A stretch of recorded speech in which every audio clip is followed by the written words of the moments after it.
você novamente conosco nesse caminhar que é apresentar o candidato, tentar apresentar o candidato. As várias facetas que tem o candidato político. Você tem tempo de ver o candidato em outro lugar? Segue o candidato na rede social, acompanha o candidato, a vida dele.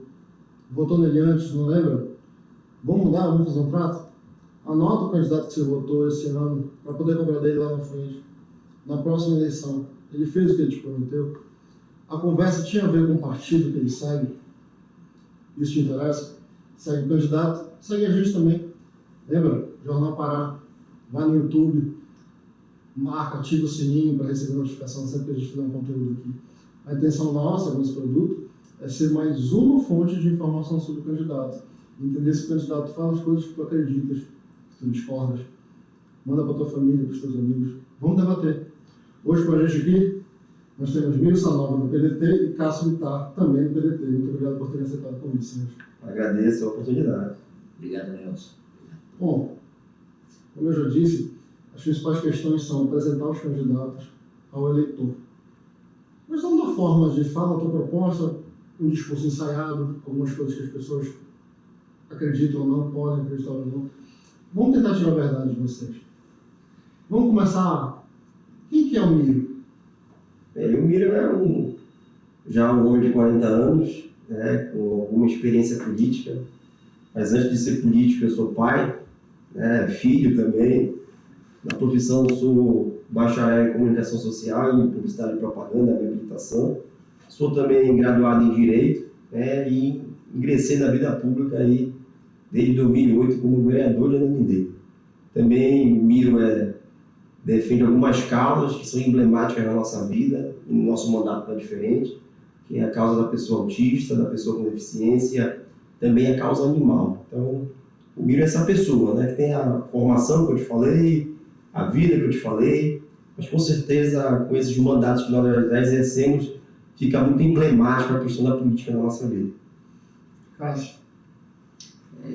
Sim, eu sou basicamente filho de uma professora, de um servidor público, né, e fui chamado aí já há alguns anos ao serviço público também, né, me tornei há mais de 10 anos, sou defensor público do Estado, né, e hoje trabalho numa área especializada, né, na área da defesa do consumidor.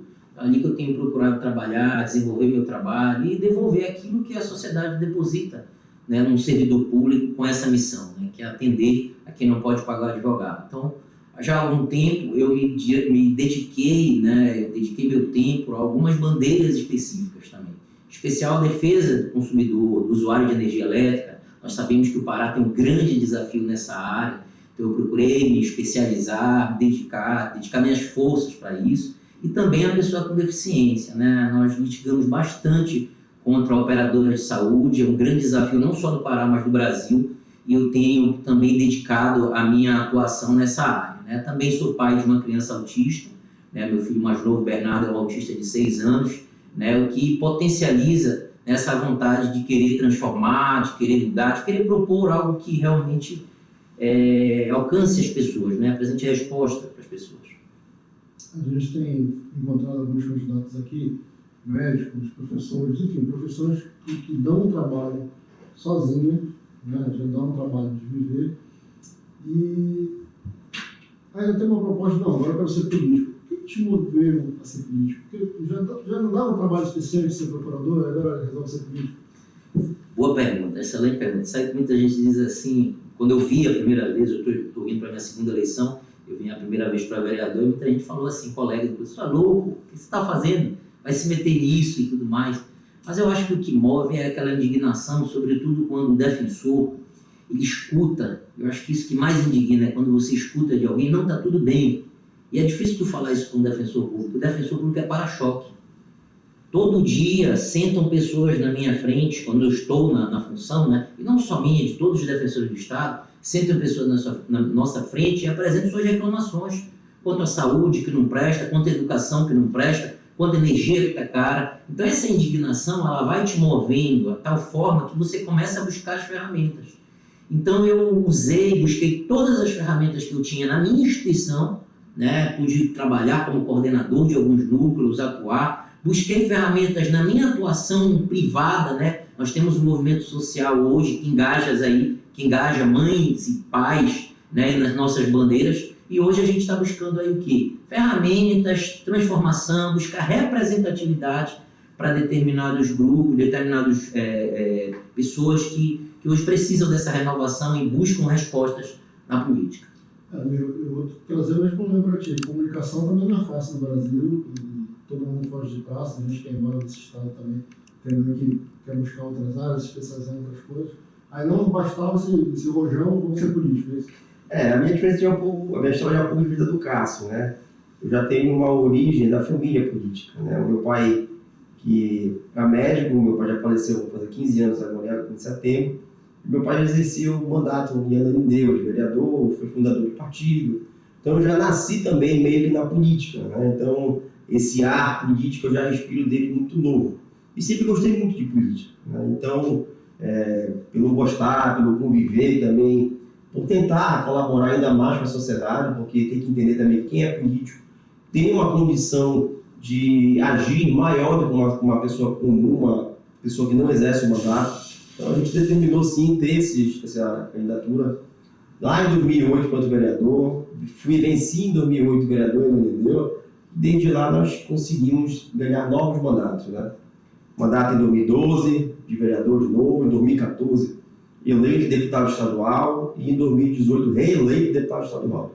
Então esse time político, essa vontade de estar na política já vem desde muito novo, e a gente já vinha com muita vontade desde novo para exercer esses mandatos. Vocês acham que ainda cabe para o eleitor, para a população como um todo, dizer, mas eu não gosto de política, eu não quero saber desse assunto? Eu acho que é um grande erro, né, Nelson? Acho que as pessoas têm que se envolver na política. E aqui o Pode Parar é um grande espaço de debate, porque hoje o que a gente vê na sociedade, e eu fico abismado, inclusive, os políticos não quererem debater, né? A gente viu aí várias emissoras de televisão cancelando debates eleitorais porque os candidatos não querem participar do debate. Isso é inadmissível. E a população tem que se envolver. A população tem que entender que candidato que não topa debater é porque não tem preparo e não tem proposta para a sociedade. E a população tem que se envolver na política, porque tudo depende e passa pela política, pelo poder público. Desde a energia, a saúde, a educação, transporte, segurança, tudo se envolve na política. Então a população deve sim debater e exigir que os seus candidatos, que os políticos que querem ter mandato, façam debate também. Você concorda, cara? Só complementando uma coisa interessante, eu tenho dito, tenho percebido isso, que se tem uma coisa positiva, né, que essa polarização esquerda ou direita provocou e tem refletido hoje na sociedade, é que algumas pessoas que historicamente ou usualmente não tinham costume de falar em política, em pensar em política, o certo ou errado, o que é a política, quem está lá, essas pessoas passaram a se implicar no processo. Então, às vezes, nós chegamos em determinados lugares onde as pessoas estavam totalmente alienadas. Por que a política? Qual é o papel do político? O que faz um deputado? Aquilo que eu tenho que esperar de um vereador? E as pessoas não tinham essa leitura. E hoje, eu digo para você, eu percebo isso de 2020 para 2022, que as pessoas passaram a ter essa compreensão. Isso fortalece candidatos que têm proposta, que têm trabalho, isso é bom. Porque aquele candidato que realmente não tem nada, tem muita gente que não tem, né? E muitas vezes ele vai entrar nesse crivo. Então eu acho que isso é positivo. Agora, eu costumo dizer também, quando a pessoa me fala isso, eu falo, olha, se você não gosta, se você não vai, se você não põe o seu nome como uma opção à população, alguém vai votar. Muitas vezes esse cidadão está mal intencionado. E muitas vezes são eles que estão lá. Então eu acho que esses espaços precisam ser ocupados realmente porque tem proposta, trabalho e, sobretudo, vontade de mudar, vontade de transformar a sociedade. A gente vai voltar para esse assunto um pouco mais, mas eu queria fazer outras provocações. A gente tem um costume eleitoral, né, a população escolhe o eleitor por gostar do candidato, gostar de fala. Eu gosto do candidato da forma que ele se veste, porque ele fala de futebol, enfim, que ele é um esportista. E se esquece a legenda que esse candidato pertence. Por que escolher o PDT? Bem, eu já estou no PDT há 15 anos. Os meus 4 mandatos eletivos, todos foram pelo PDT. É uma história muito interessante, que o meu pai era de outra agremiação, e ele, meio que insatisfeito com a agremiação, ele já meio desiludido e vendo em mim um potencial de ser candidato, ele decidiu, olha, amigo, agora você vai encarar o desafio. E nós fomos em busca de estudar os partidos, Nelson. Porque no Brasil é sigla que não falta. Tem partido para tudo que é jeito. E a gente sempre pontuou, a minha trajetória política tinha que ser num partido de história, num partido de bandeiras, num partido de tradição, né? E meu pai, junto comigo, construímos a ideia de ir ao PDT. Interessante que nós decidimos que eu iria ao PDT e depois de 7 dias ele veio falecer. E eu ingressei no PDT. Mas o PDT é um partido que tem uma tradição. Depois da redemocratização no Brasil, foi um dos primeiros partidos a serem fundados. O PDT vem de 1981. Né? O PDT tem bandeiras de lutas históricas, como o trabalhismo, e também uma bandeira muito forte que é a educação. Né? De homens como Leandrão Brizola, que foi o fundador do PDT no Brasil. Então o PDT é um partido histórico, que tem uma tradição, que tem uma postura, que segue uma linha. Você não vê o PDT seguindo por uma linha e de repente mudar para outra linha. Então, eu me orgulho muito de ser do PDT. Claro que o PDT não é um partido perfeito, porque é feito por humanos, é construído por homens e mulheres que também têm defeitos, mas eu me orgulho muito de ser pedetista pela postura do partido. É isso, cara? São os valores do partido? Com certeza. A escolha do PDT é por sua identidade, por sua história, como ele falou, a tradição. Eu, particularmente, não posso deixar desvencilhar a minha atuação como defensor às bandeiras do PDT. Eu já tive a oportunidade de ser defensor de enfrentamento à violência doméstica e familiar. E a luta contra a violência doméstica é a bandeira do PDT, a defesa da mulher, oportunidades à mulher, uma bandeira do PDT. Eu trabalhei 2 anos com isso. Então você vive, transpira isso, quando você se torna um defensor de referência. Também tive a oportunidade de ser defensor de proteção à infância e juventude. É aquele defensor que vai trabalhar vinculado às questões relacionadas ao ato infracional, né, ao crime praticado por um menor, né? Então, quando você trabalha muito isso, você verifica a questão da educação, o déficit no nosso sistema de educação. Então, você começa a se questionar e aí você começa a observar determinadas legendas que têm realmente em sua história bons trabalhos e em suas propostas algo concreto. Então, eu vejo isso no PDT, me identifiquei com isso e, com certeza, o Miro falou aqui bem, toda a legenda tem suas dificuldades, tem seus desafios, mas eu acredito que por sua história, por suas bandeiras, pela identidade, né, que ela tem, com essa experiência que eu tenho como defensor público há mais de 10 anos, com certeza a agremiação, isso é determinante para a escolha da agremiação. Vocês conseguem determinar os valores do partido? Não, esses são os valores do partido, por isso estamos aqui. Acho que isso é um projeto social que se identifica. Eu acho, Nelson, que primeiro nós que estamos dentro do PDT, a gente vê os valores do partido internamente. Porque o partido ele respeita as maiorias e as minorias. Só para ter noção, o PDT ele tem, nos seus movimentos sociais, são bandeiras muito fortes. O PDT tem movimentos dos idosos, movimento sindical, movimento negro, da juventude, da diversidade. Né? Então isso demonstra o respeito do partido com as minorias também. Porque defender a maioria é muito fácil. Também defender as minorias é importante. O PDT tem isso. Só para ter noção, o PDT, esses movimentos eles têm assento nas decisões do partido. O voto do presidente do movimento da diversidade, numa decisão de uma deliberação da executiva nacional, é o mesmo peso do voto do presidente nacional do partido. Né? Então isso já demonstra que o PDT é um partido democrático, não só na sigla, mas também na sua constituição, na sua organização. Então eu me orgulho muito do PDT, como eu te falei, não é um partido perfeito, porque não existe nenhuma agremiação perfeita, mas eu vejo sim o PDT com uma postura e seguindo uma coerência.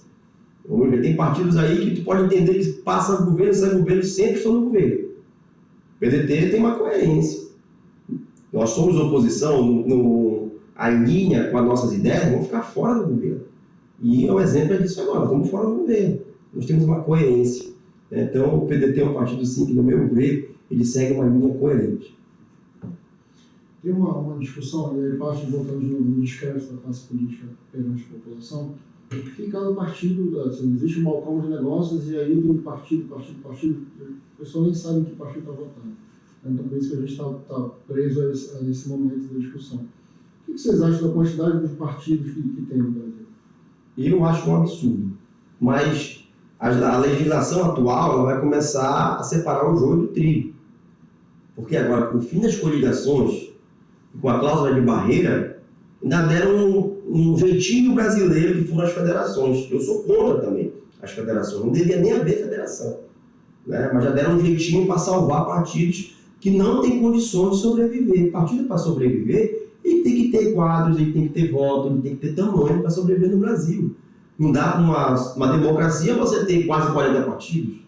Não cabe. Qual é a ideia do partido A, do partido B? É o alfabeto todo de partido, porque são quase 40 partidos que existiam no Brasil. Então, mas agora, com os fins das coligações, não tem mais como dar um jeitinho. Olha, eu vou juntar o Nelson, juntar o Cássio e o Miro para a gente fazer um candidato.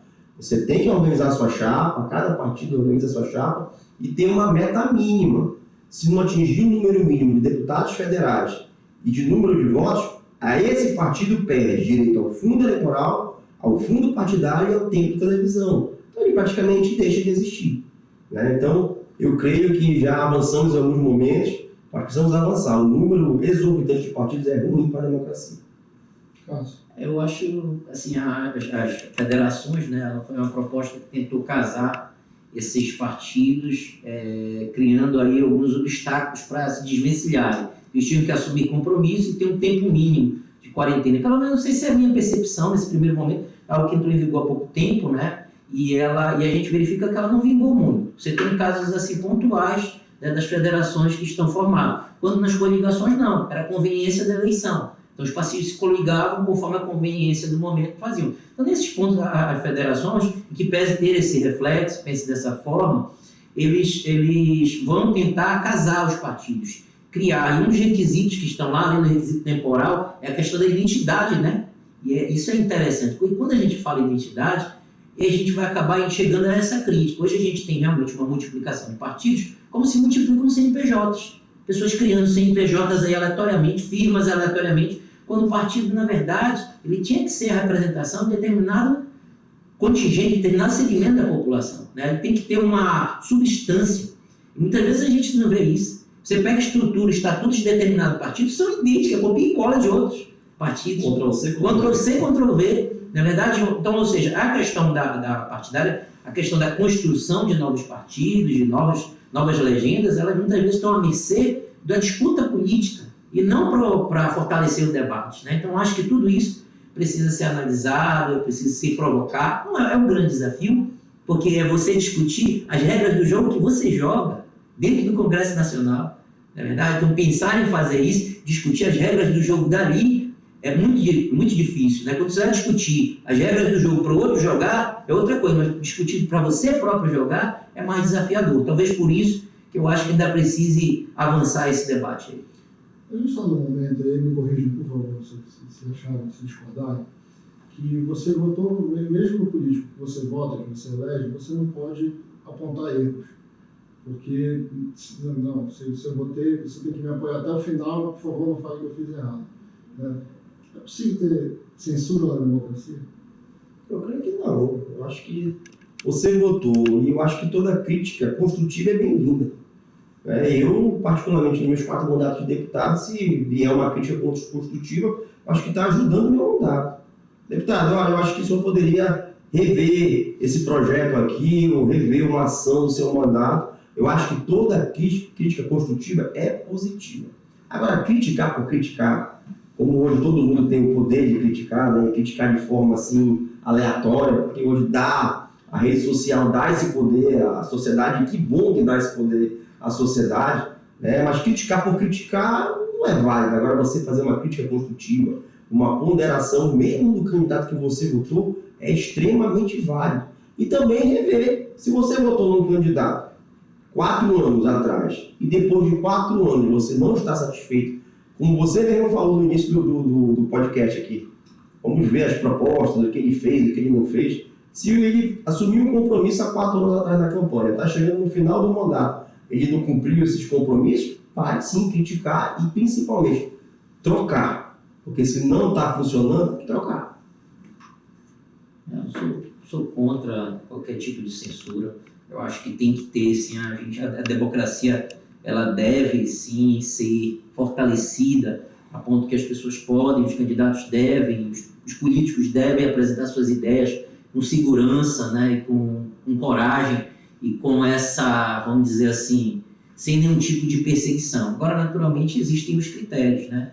Eu acho que o teu direito, né, de se expressar, ele vai até o direito do outro, né, a sua intimidade, o seu respeito. Existem formas e formas de trabalhar. Acho que no Brasil, hoje, se judicializou muitas questões que deveriam ser resolvidas de outras formas. Muitas questões relacionadas à censura, a gente verifica que elas são resolvidas pela forma equivocada, né? Então, quando a gente está falando de uma pessoa que expõe suas ideias, expõe sua forma de pensar, eu acredito que isso é legítimo, isso deve ser protegido e é protegido pela Constituição Federal, tá certo? Mas, naturalmente, desde que você não vá atingir a esfera, direitos da personalidade, né, de um outro candidato, de um parlamentar, de uma instituição, tá certo? Eu penso dessa forma. Uma discussão que é muito aquecida ainda, falamos um pouco de polarização. Mas eu fico discutindo polarização, na verdade, muitas vezes parece mais uma briga de torcidas. Né? Em vez de estar discutindo proposta, está discutindo, inclusive o candidato que me representa está errado, eu posso dizer, está errado e vamos fazer da forma certa, mas como eu sou torcedor, eu não reconheço que meu time está jogando mal. Isso não é um problema, é quem interessa manter dessa forma. É uma boa pergunta, Nelson. Né? Eu acho que tu falaste muita verdade da tua palavra aí, da tua frase. Eu acho que a polarização virou mais um reparto, né? Uma paixão muito grande, e a política não pode ser só paixão. Claro que a política tem paixão, sim. A política mexe com muita coisa, mexe com sentimento, com confiança, com amor, com paixão, mas também tem que ter razão nesse processo. A política é muito importante para envolver só paixão. Não pode ser só coração, tem que ter também um pouco de razão. Então, avaliar o candidato, avaliar as propostas, e por isso que eu falei no início, eu fico abismado de não terem debate, não quererem debater. Eu nasci na política vendo debate memorável na eleição de 1989, eu muito criança, mas lembro de debates memoráveis com figuras como Lula, Mário Covas, Brizola, o próprio Collor, né, Paulo Maluf, eram grandes acontecimentos da sociedade, né? E hoje as pessoas não querem debater. Qual é o medo de debater? Qual é o interesse de não ter debate? Debate é fundamental. E aí eu dou graças a Deus à revolução digital, porque hoje, num espaço como aqui o Pode Parar, é um espaço democrático, que às vezes as grandes emissoras não conseguem fazer um debate, né, por falta de tempo, ou às vezes até de interesse de fazer o debate, mas as nossas redes sociais, os podcasts da vida, como o Pode Parar está fazendo agora aqui, fazem o debate. Então tem que debater sim, e paixão é válida na política, mas a razão tem que prevalecer. De fato, essa polarização ela não ajuda em nada. Nós ficamos aí discutindo coisas inúteis ao país, e o país paralisado enquanto está se discutindo que tipo de remédio qual é o remédio que é o certo, esse causa isso, causa aquilo. Então eu particularmente entendo que a polarização ela atrapalhou, ela só tem um aspecto positivo, foi o que eu mencionei ainda há pouco. Pelo menos algumas pessoas estão conversando mais, né? Porque a gente vê dentro das nossas próprias famílias, né? As pessoas falando sobre política, que antigamente não se falava, e hoje já falava. E essa polarização, curiosamente, acontece, né, dos segmentos médicos, advogados e tudo mais. O lado positivo é falar, mas o lado negativo é justamente o fanatismo, né? Não começam muitas vezes a se apelidar, né? E se agredir. Chegou ao nível que nós tivemos lá no Paraná, aquele fato lamentável, né, do aniversário de uma pessoa, do dirigente do Partido dos Trabalhadores, né, que foi uma discussão, né, levou àquela fatalidade, tiros, troca de tiros, um veio ao óbito, o outro ficou internado em estado grave, né, um trauma. Gente, não cabe isso, né, não cabe isso. Esse fanatismo realmente só atrapalha, né, esquenta, deixa as emoções ali à flor da pele, mas de fato, concretamente, não agrega ao país, né? E quando a gente vê isso acontecer em determinados ciclos é uma coisa, mas você vê isso acontecer em Brasília, você vê isso acontecer no cenário, quando na verdade nós temos aí milhões de pessoas desempregadas, como nós temos aí diversas lesões sendo praticadas contra os consumidores, que a gente lá na Defensoria percebe na pele, pessoas que estão tendo tratamento negado por conta de uma agência que hoje não faz o seu papel, que era regulamentar os planos de saúde, e eu fico perguntando, quando eu abro o noticiário, louco para ver alguma autoridade se pronunciar sobre o tema, estão lá debatendo questões que, do meu ponto de vista, não agregam, não devolvem à sociedade aquilo que eles esperaram, que eles esperam na hora de ir para a urna. Vocês não acham que isso também é exatamente o que faz o esvaziamento do debate? Porque isso, na verdade, é só uma imposição de ideias, e se você confronta com fatos, os fatos perdem validade. A minha ideia sobrepõe esse fato. Isso também não esvazia, acaba a vontade de debater, já que não vai haver... jogar tênis, eu tenho a boa ideia de voltar de lá para a gente continuar. Nelson, mas só que não existe só o dor da polarização. E a gente tem que entender qual é o interesse de não ter debate. Porque existem também outras figuras no processo. Não é só o dor da polarização. Existe o Remo, o Paysandu, mas existe a Tuna, existe o Bragantino, no jogo também, falando aqui futebolisticamente falando no processo eleitoral. Qual é o interesse de não ter o debate? Tem que ter debate. E uma coisa bacana, te interrompendo aí, a formatação do debate ela é boa, ela apresenta pautas temáticas. Então, cada candidato vai falar sobre determinada pauta. Então, você poderia até estar querendo discutir lá alguma dessas questões aí, cloroquina, não sei o quê, mas tem lá a pauta da educação. Então, o próprio formato, pelo menos eu tenho visto, que a maioria dos debates é nesse sentido. Eles apresentam aquelas pautas concretas. Então, o candidato que não se prepara, o gestor que não se prepara, não conhece a sua gestão, dificilmente terá algum resultado ali. Porque o debate não é só o poder de argumentação ou contra-argumentação. É você conhecer a realidade do seu país, do seu estado, né, para poder apresentar a proposta para a população. Isso vai trazer, de novo, ao assunto desinformação. Então, assim, eu tenho sido combatido nessa fala que é fake news. Eu acho que quando o cara fala fake news fica até bonito. Né? Mentira é um nome bem legal, potoca é melhor ainda, né? O famoso potoqueiro. Vale tudo na política? Eu creio que não. Eu acho que não vale tudo na política, até porque depois vem a cobrança. Muita gente que vai para o vale tudo da política tem vida curta na política. E sai com uma imagem desgastada para tudo. Porque o dia que eu sair da política, eu vou ter que continuar a minha vida. O Cássio é a mesma coisa. Então, valer tudo, não dá para valer tudo. Você viu figuras políticas que emergiram de uma forma fantástica e por fazer tudo valer na política, depois submergiram que nunca mais conseguiram sair. Então, no meu entendimento, não vale tudo na política. Tem que saber muito bem o que se fala na política. Vai sustentar essa motora? Não vale a pena. Eu acho que o que hoje, o cenário político, e não só hoje, as pessoas que vão submeter seu nome, né, às eleições, ele tem que ter um projeto com início, meio e fim. Ele tem que identificar o que realmente ele quer, que tipo de resposta ele tem que dar. Eu sou muito claro, principalmente quando eu converso com meus colegas. Eu escolhi ser defensor público, tive a bênção de ser aprovado no concurso público, estar defensor público. Agora, através dessa provocação de diversos parceiros, vamos tentar contribuir junto ao Legislativo. Mas não perco a essência de ser defensor. E jamais quero submeter a qualquer tipo de risco toda a história que eu considero importante, todos os trabalhos que foram feitos, como defensor público, como professor também. Então, eu penso que hoje, as pessoas quando se submetem ao processo político, quando apresentam seu nome, sua história, sua família, você sabe, você passa a estar exposto aqui no podcast, nos veículos, nas urnas. Então, quando você faz isso, você precisa ter em mente que você está ali realmente com um propósito concreto, que você está ali pelo bem, está ali pelo que você acredita, tá certo? E jamais, em qualquer hipótese, se submeter a algum tipo de política, algum tipo de proposta que vá lhe causar prejuízos, que vá comprometer tudo que você construiu. Eu vou puxar para um assunto que eu vi em comum nos senhores. Queria que vocês comentassem, por favor, o que pensam do rol taxativo. Bem, o rol taxativo, no meu entendimento, ele cria, principalmente pela decisão do STJ, cria um grande problema na sociedade. Porque nós defendemos que o rol fosse exemplificativo, não taxativo. Exemplifica, mas com outras terapias, outros tratamentos, os planos de saúde têm que abraçar isso, cobrir isso aí. Isso aí foi uma luta que nós estamos travando, está no Congresso, agora está no Senado, o projeto de lei para rever essa questão. Mas, por exemplo, o Cássio é pai de uma criança autista, eu também sou pai de uma criança autista. E os planos de saúde, eles já não querem de forma nenhuma arcar com as despesas dos tratamentos, das terapias. A grande maioria ganhou na justiça. Eu tenho plano de saúde, meu filho é meu dependente, Mas para eu conseguir a terapia do meu filho, eu tive que acionar a justiça.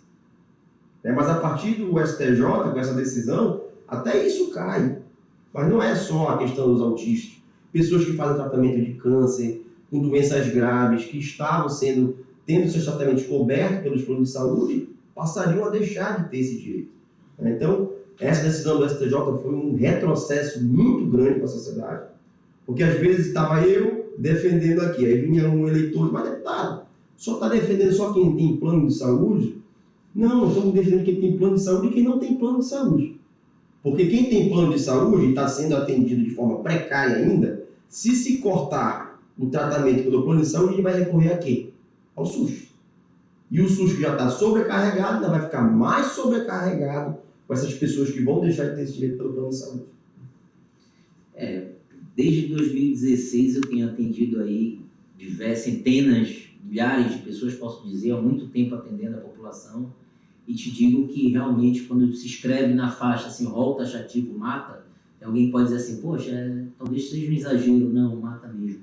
O rol, ele tem sua importância, ele é importante. O rol de serviços de INSS, ele tem sua função, deve existir. Mas quando você fecha o tipo de serviço, o tipo de medicamento, o tipo de cirurgia num determinado rol, você exclui determinadas pessoas com determinadas situações. Que não é só a pessoa com deficiência, como a gente está fazendo a leitura, porque eu e Miro, a gente vai para lá, leva faixa e sabem que nós convivemos com autismo. As pessoas, a causa das pessoas com deficiência não é. Eu lhe digo isso por experiência. Tenho vários casos aí de pessoas que já atendi, pessoas da família, que precisaram de medicação por doença oncológica e não tiveram porque não estava no rol. E ali você é obrigado a definhar, a utilizar uma medicação que é ali um placebo para ti, não vai servir, é ineficiente. Então, o que eu digo? Eu acho que o rol ele é importante, mas a sua taxatividade é uma lesão ao consumidor frontal, é um abuso, é um desserviço, do meu ponto de vista, da Agência Nacional de Saúde. A Agência Nacional de Saúde ela foi criada justamente para regular os planos de saúde no Brasil. Mas essa regulação, ela deve estar com duas balizas: o equilíbrio dos contratos e o acesso aos consumidores. Só que esse tipo de exemplo mostra que o equilíbrio dos contratos muitas vezes está priorizado em relação aos acessos dos consumidores. Então, eu vejo hoje que o rol de serviços da ANS, a taxatividade dele tem aí lesado, é uma violação aos consumidores, é uma violação à pessoa, à dignidade da pessoa humana e violação à vida. Então, eu sou contra, tenho acompanhado aí as manifestações. Como defensor, tenho litigado constantemente, seja de forma individual, como em forma coletiva, para que o rol passe a ser exemplificativo, né, permitindo que o usuário do plano de saúde tenha acesso ao serviço que realmente ele precisa. Isso não é um pouco também ter tornado a saúde um negócio? E depois a gente pode estender, inclusive, a educação, transformar a educação num negócio, e aí fica uma coisa de lobista e faz a política acaba atravessando o interesse da população, no final acaba não sendo atendido. Isso aí também, Nelson, é um problema das nossas agências reguladoras, né? Porque ter serviços privados, eu acho que é um avanço. Por exemplo, a educação, nós hoje temos a condição de diversas pessoas cursarem o nível superior. Na nossa época, nós tínhamos apenas 3, aqui exemplo de Belém, nós tínhamos 3 faculdades ou universidades em Belém. Podíamos citar 4. O FPA, o EPA, o NAMA, o CESUP, e teríamos a faculdade agrária, que era a FICAP na época. Eram 5. Então se fechava muito a condição de pessoas cursarem. Se abriram novas faculdades e tal. Só que eu acho que falta um pouco do Estado fiscalizar. E isso leia-se telefonia, energia elétrica. Né? Eu lancei hoje um vídeo que eu gravei no aeroporto de Belém, falando que eu, indo para Brasília como deputado federal, quero sim estar atuante para melhorar o aeroporto de Belém, que foi reinaugurado no final da década de 90. Aí eu recebi alguns comentários. Recebi alguns comentários. Mas agora o aeroporto foi leiloado e é privatizado, não cabe mais essa articulação com o governo federal. Muito pelo contrário. Não é porque foi leiloado, que vai ter uma concessão para de 30 anos, que quer dizer que quem arrematou a concessão vai fazer melhoria do aeroporto. vai ter que continuar a atuação. Por exemplo, o Grupo Equatorial tem a concessão da energia elétrica. Mas quantas e quantas vezes nós tivemos que ir na Equatorial reivindicar melhoria, reivindicar serviço na ANEEL? Então, eu acho que ter o serviço privado é um avanço, mas as agências reguladoras que fiscalizam esses serviços, elas precisam ser mais independentes, mais técnicas, menos políticas e defenderem mais a sociedade do que os interesses privados.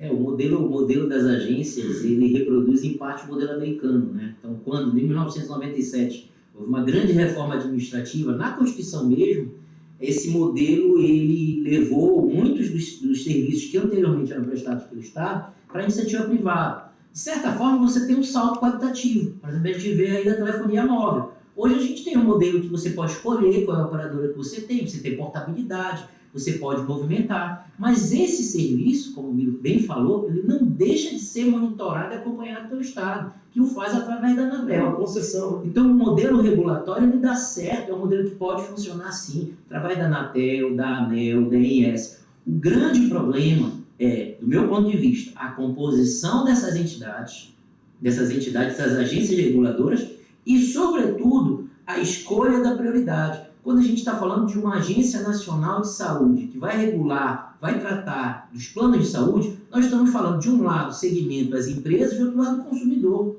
Onde é que está o consumidor nessa balança aí? Ah, Cássio, porque você trabalha no núcleo do consumidor, você é meio que defensor, você só consegue ver por esse lado? Jamais.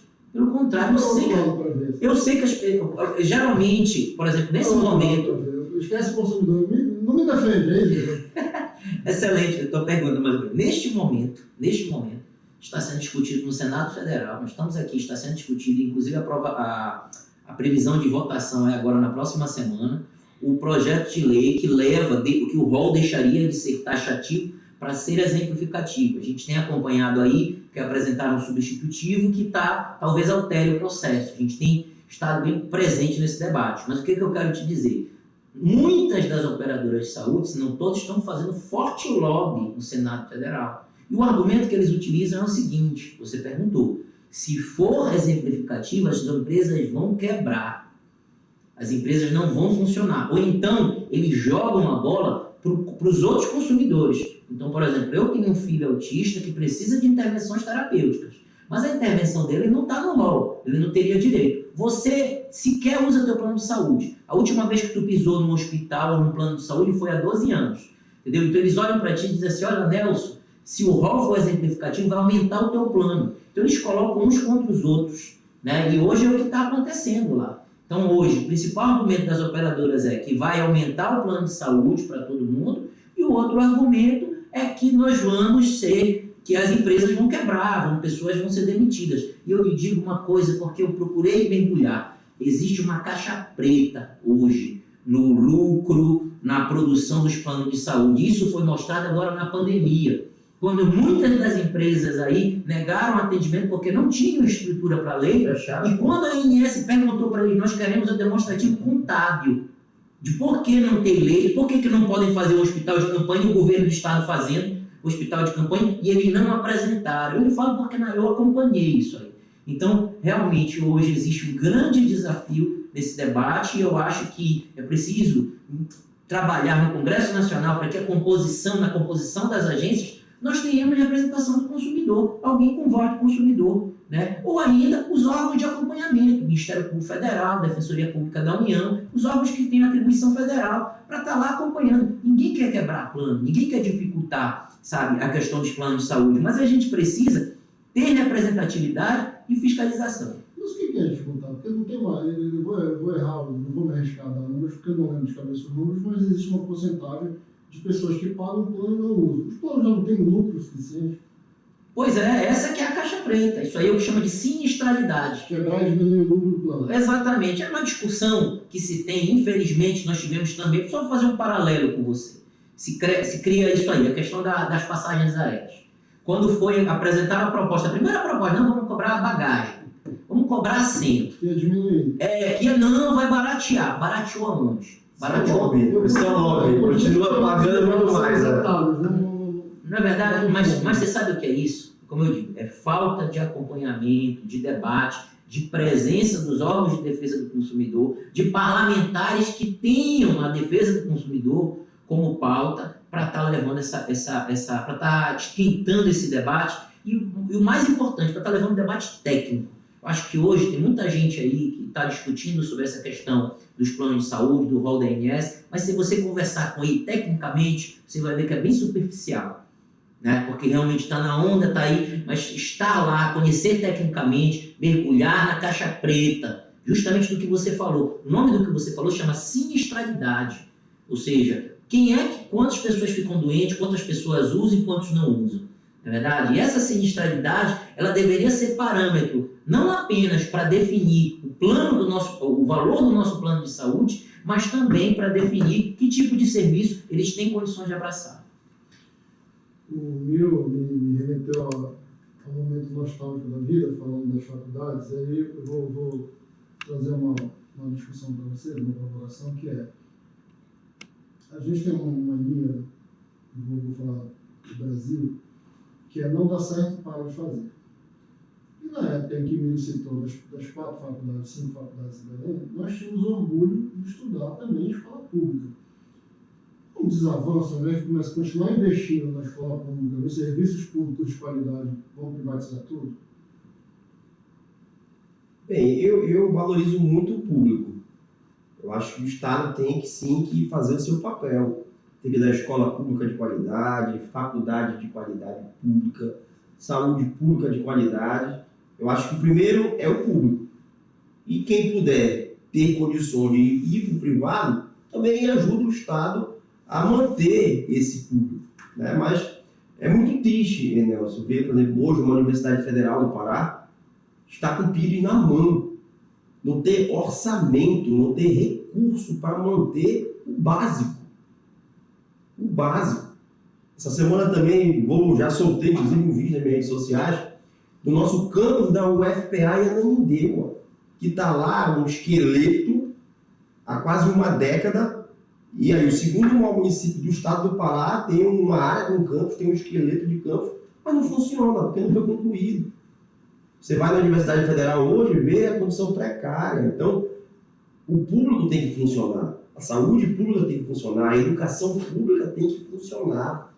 Os institutos federais, a Universidade Federal, a Universidade do Sul do Pará, a Universidade do Oeste do Pará, ela tem que ter um respaldo. E também a nível de Estado, também as escolas. A UEPA está sendo muito interiorizada, está indo muito para o interior.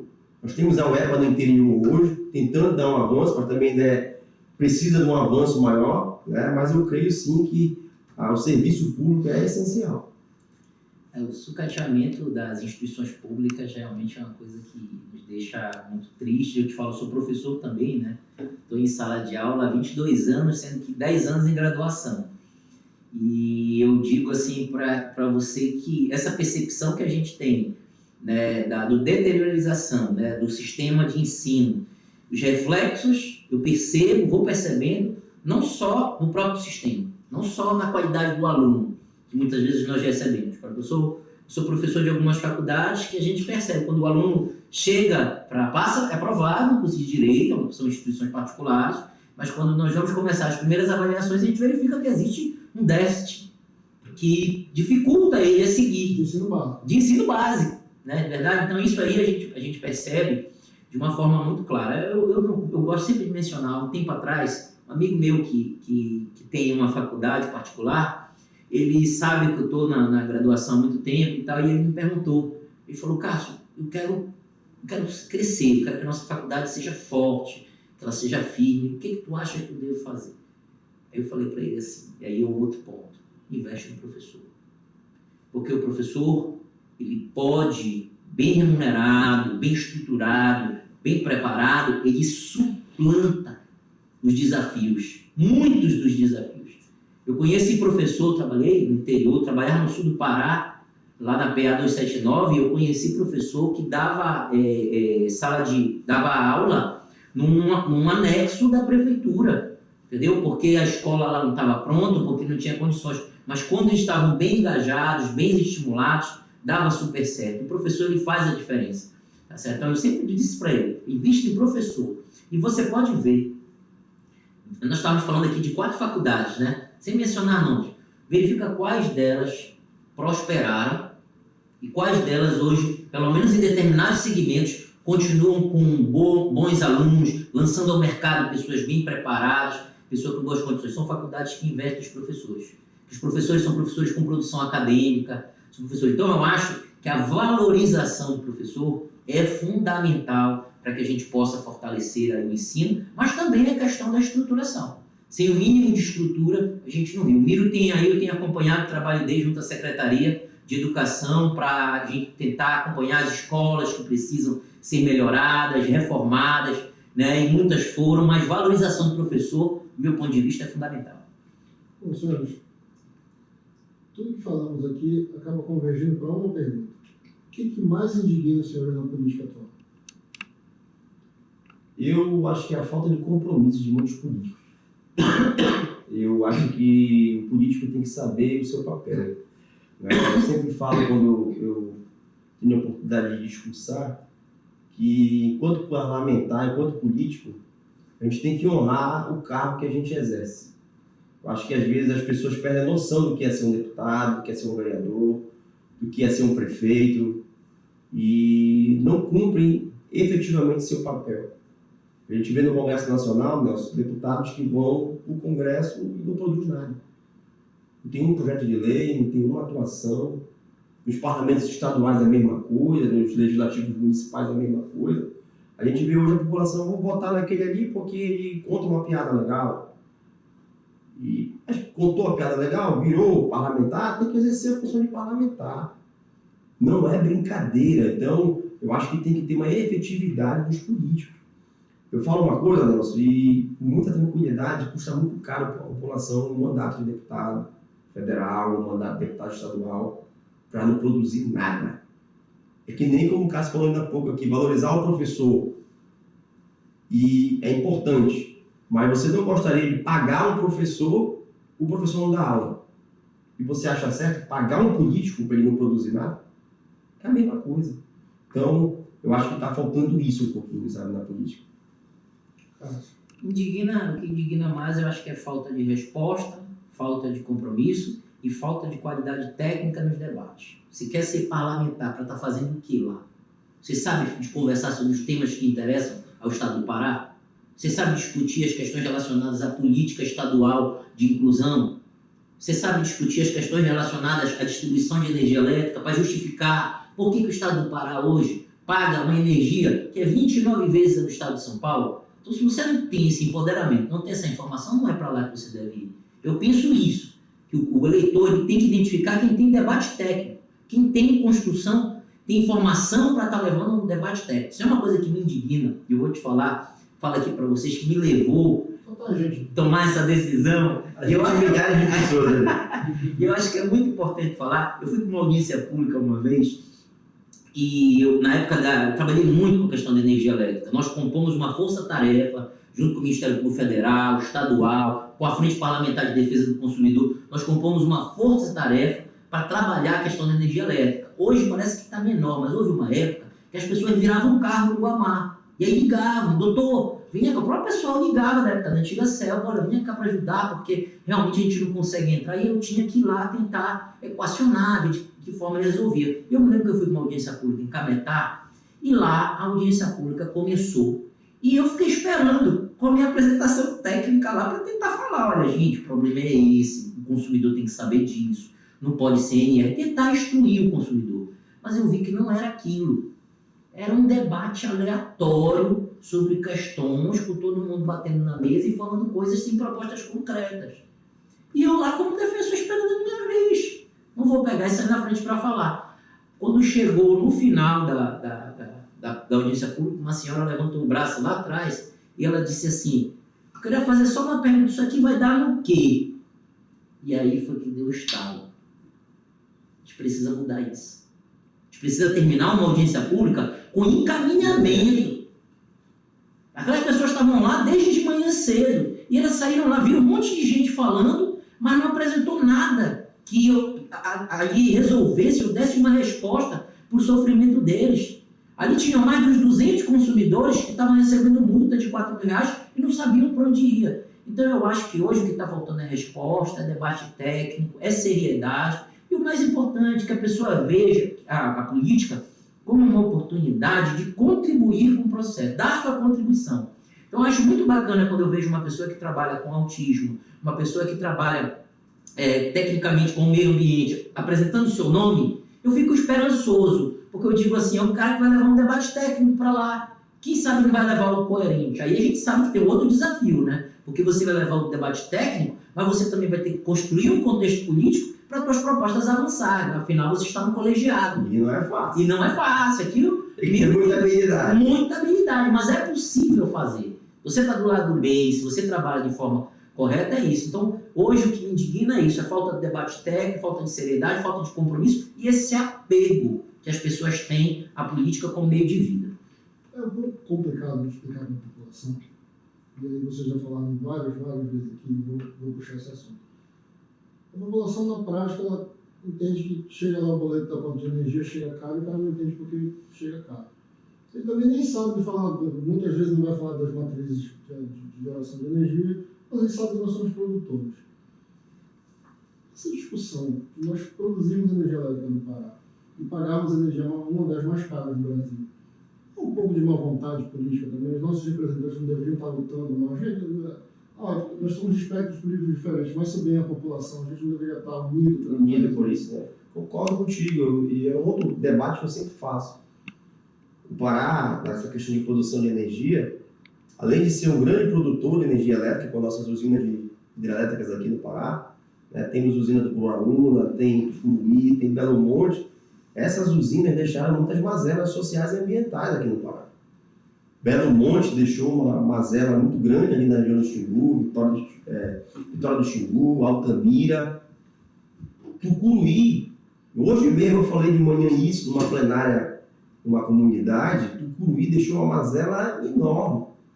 Quando o lago foi inundado, foram hectares e hectares de fauna, de flora que sucumbiram. Ali você não tem noção de tanto de animais que morreram, silvestres, espécies que foram devastadas ali pelo lago de Tucuruí. Ainda tem um dado, Nelson, que muita gente não sabe disso. Eu já estive no lago de Tucuruí. E quando você chega no meio do lago de Tucuruí, você vê uma caixa d'água. E nessa caixa d'água só está a caixa d'água fora da água. A parte da caixa d'água, tá? A estrutura está submersa. E nessa caixa d'água está escrito assim: Prefeitura Municipal de Jacundá. Ali era a cidade de Jacundá, antes do lago de Tucuruí. Toda uma cidade, todo um povo teve que abandonar suas casas, abandonar sua origem, sua história, lembranças emotivas, para mudar o local da cidade. Mas pelo menos agora eles pagam caro para energia. Mudar a cidade toda. Olha o que ficou Tucuruí, o Pará. Problemas sociais, ambientais e mudança numa cidade. Então eu concordo que não é justo o Pará fazer tudo isso e não ter nenhum tipo de compensação na tarifa de energia elétrica. Agora, o último reajuste foi de 15%. 15%. Que tiveram antes. 15%. Mas o que acontece? Isso é uma porra. Aí tu finge que baixa e tu sobe. Sabe? Então, que vai, nós falamos das agências reguladoras. São fracas. Sabe? São fracas, não observam isso. Os nossos parlamentares a nível de Brasília também têm que olhar para isso. Não dá mais, não cabe mais. Sabe? Então, grandes projetos que pensem em vir para o Pará agora, antes de falar em grandes projetos, vamos falar das compensações. Isso era para ser debatido quando foi conversado Belo Monte. Quando começou a discutir Belo Monte, alguns anos atrás, a primeira pauta que era para ter sido discutida era essa. Vem cá, vocês querem Belo Monte, mas vamos discutir aqui as compensações, que não tem Tucuruí. Não foi feito. E aí depois que o barco está andando, é mais difícil de organizar a rota. Né? Então, é um absurdo, né? É um ponto que eu me incomodo muito a nível de Brasília. É um dos pontos também que me faz ter vontade de ir para Brasília para discutir isso. O Cássio sabe.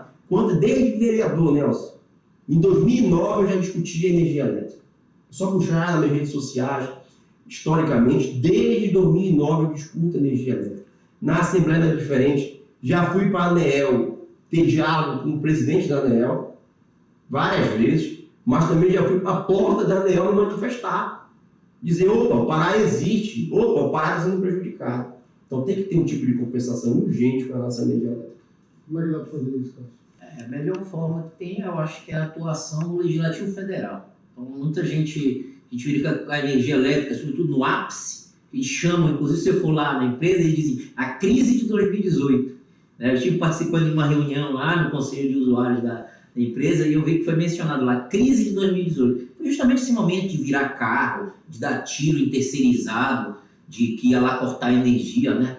Então, neste momento, eles viveram, nós vivemos esse momento e nós fizemos esse acompanhamento e foi identificado, se discutiu muito a questão da energia e eu vi muita gente falando sobre as soluções. Mas, de fato, a solução tem que se repensar o modelo de distribuição de energia elétrica no país. Por que a energia do Pará é mais cara? Porque o custo de distribuição de energia é mais caro. Então, a Equatorial é distribuidora de energia. Ela distribui energia. Só que é diferente você distribuir energia no Pará do que distribuir em São Paulo. Você muitas vezes tem que gastar 5 milhões para levar um guinhão para atender 500 famílias no Marajó, tá certo? Que não vão ter o consumo, que a maioria lá vai estar no tarifa social baixa renda. E esse custo é distribuído para os consumidores. Mas aí qual era o caminho que deveria se fazer? Qual é o caminho que deveria se pensar? Primeiro, hoje estão tirando os sistemas isolados. Ou seja, está se interligando todo o Pará na mesma distribuidora. Isso é um grande desafio, porque vai encarecer mais ainda, tá certo? E o segundo desafio, que é o que foi mencionado aqui, cadê as compensações do Estado pela produção de energia que nós temos aqui? Isso é importante falar, eu acho que era isso que eu ia começar falando, e é importante, existe sim, tem gente que pensa que não, mas existe uma compensação pela exploração dos projetos, tanto os projetos de exploração mineral como de energia limpa, só que esses valores, ele é repassado muitas vezes para o Estado sem vincular a conta dos consumidores. Então, um grande trabalho federal, e eu acho que por isso é preciso levar um debate técnico e compromissado para o Congresso Nacional, é justamente trabalhar para que esta compensação ela não vá como recurso, como royalties para o Estado, mas sim vá, pelo menos que em parte, para a conta dos consumidores. E aí nós teríamos uma compensação efetiva. Mas eu acho, Cássio, que dá para conciliar as duas coisas. Perfeito. Continuar os royalties que já são pagos para os estados, para o Estado e para o município. Perfeito. E ter a compensação da energia elétrica. Acho que não vejo nenhum tipo de problema com relação a isso. Muito pelo contrário, eu acho que é muito justo. O Estado também precisa ser compensado, os municípios também precisam ser compensados. Mas o consumidor, como você está certo, precisa ser compensado, porque ele é o mais prejudicado. Ele é o menor desses entes todinhos, aí é o consumidor. Né? Então, acho que tem que ter uma compensação, sim, para o consumidor E para o Estado. Né, para o Estado também. Né? Nós temos também hoje a questão da energia solar, né, que já começou um debate lá em Brasília também para dificultar ainda mais a energia solar, né, que para nós é um grande avanço. Nós vimos antigamente aqui, nós tínhamos Luz para Todos, que levava a energia elétrica para as ilhas longínquas, né, que de difícil acesso. Né? Hoje você pode fazer um sistema de energia solar no Luz para Todos. Né? Cada casa tem o seu sistema de energia solar. Só que o lobby, que nós já falamos tanto aqui dos lobistas, né, das grandes empresas, já estão trabalhando no Congresso também para quê? Para criar uma série de dificuldades para impedir o avanço da energia solar. Nunca ganha, né? Eu penso assim, que todo projeto, né, a questão da energia elétrica tem essa equação que a gente tem que fechar. E como eu falo, é uma discussão federal. Uma discussão federal. Deve ter, desde a participação do vereador, do deputado estadual, todos devem contribuir para o processo. Mas a competência ali é federal. Então a primeira questão é a distribuição de energia, o custo da distribuição, repensar sistemas isolados, sistemas interligados, né, para poder equacionar isso e fazer com que a economia fique mais barata, a luz fique mais barata para o paraense, e também a questão relacionada a essa repactuação que eu concordo comigo, dividir, né, uma parcela para compensar o Estado, outra parcela que compense o consumidor, que chegue na nossa conta. Espera aí, está aqui, ó. Quando o consumidor costuma me perguntar, Cássio, o que é essa coisa aqui? Eu não estou entendendo esses 45 aqui na minha conta. E a gente, como já trabalha um tempinho com isso, eu já sei identificar o que é perda não técnica. E aí eu quero que apareça lá um valor que diga assim, não, isso aqui é porque você está no estado que produz energia. Isso aqui é um crédito na tua conta. Isso é justiça social. Isso é justiça com o consumidor.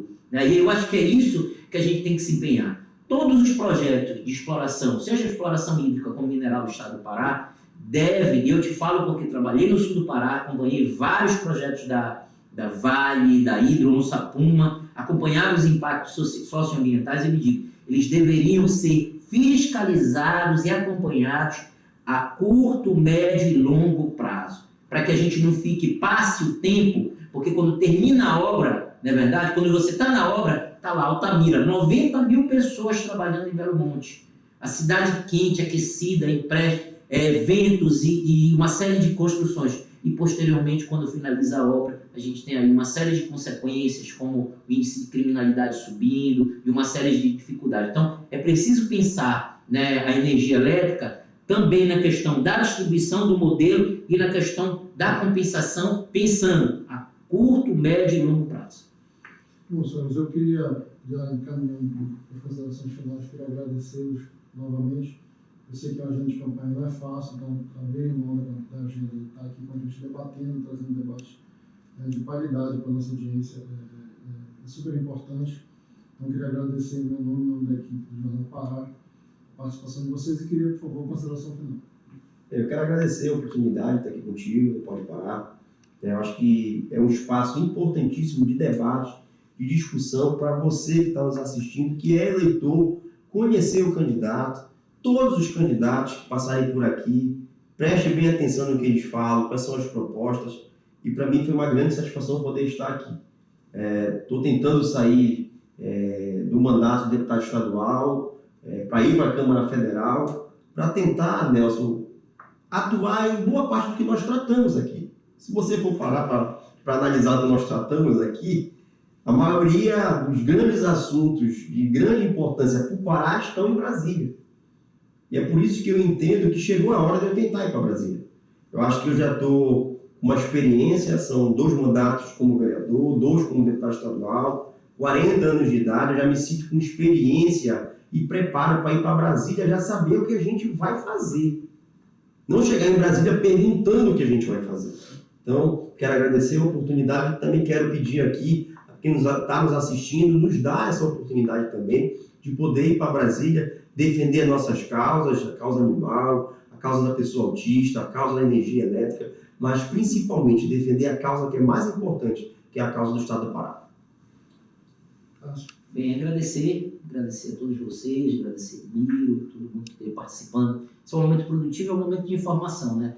Eu costumo trabalhar, tive a oportunidade de trabalhar numa rádio também com podcast, e a gente trabalhava bastante um slogan, né, um jargão, que era informação é o melhor negócio. E eu acho que toda oportunidade que a gente tem de estar apresentando informação é importante. E é importante na construção política, porque a boa política é alimentada disso, né? O espectador, a pessoa que acompanha, ele vem com essa sede de querer a informação, de tentar identificar quem é que está ali, que tipo de soma vai trazer para o processo. Muita gente está precisando aí renovar a esperança no processo, e a gente tem a missão de fazer isso, né? E eu acho que esse tipo de ferramenta é fundamental para isso. Eu estou saindo da minha zona de conforto, né? Eu sou um defensor público, sou um professor, estou aí submetendo o meu nome às eleições, e eu acho que tem muita gente boa fazendo isso é importante que se faça, que as pessoas saiam dos seus lugares, vão provocar debates técnicos, algo que realmente vai apresentar uma mudança na vida das pessoas. Eu acho que a Defensoria Pública, ela provoca isso na gente, porque você atende diariamente as pessoas e a gente percebe, né, a sua ânsia por justiça, a sua ânsia por igualdade e a sua ânsia por paz social. Então, eu estou saindo da minha zona de conforto, submetendo o meu nome aí nas eleições, né, e tenho certeza que agora, 2 de outubro, nós vamos ter uma reviravolta, vamos ter aí uma mudança, vamos apresentar candidatos, né, vamos ter aí propostas que realmente vão devolver ao paraense a esperança no futuro melhor. Sim, muito obrigado. Boa sorte no pleito. Obrigado. Esse foi mais um Pode Parar. E eu queria só trazer, me mandaram uma mensagem, um amigo mandou uma mensagem, porque tal candidato falou uma coisa num programa e você não questionou. Não é essa a nossa intenção. Nossa intenção é deixar que eles falem, para que nós conheçamos o que todos querem defender. Então, preste atenção no que o candidato está falando aqui. Nós vamos fazer oposição, nós não trazemos nomes, nós trazemos ideias, nós trazemos possibilidades de debate. Se o candidato fala o que te interessa, segue, marca. Se não fala o que te interessa, Fala com a tua família, com os teus amigos. Vamos melhorar o debate. Vamos engrandecer esse debate. Vamos aprender a cobrar, aprender a registrar em quem votamos. Tem um nome para um deputado estadual aí que eu não tenho quem votar. Isso não cabe mais na política atual. As consequências são gigantescas. Demoram anos para se reconsiderar o que um pleito fez com a sociedade. Então vamos tomar as rédeas disso. É isso. Pode parar de hoje, fica por aqui e até a próxima.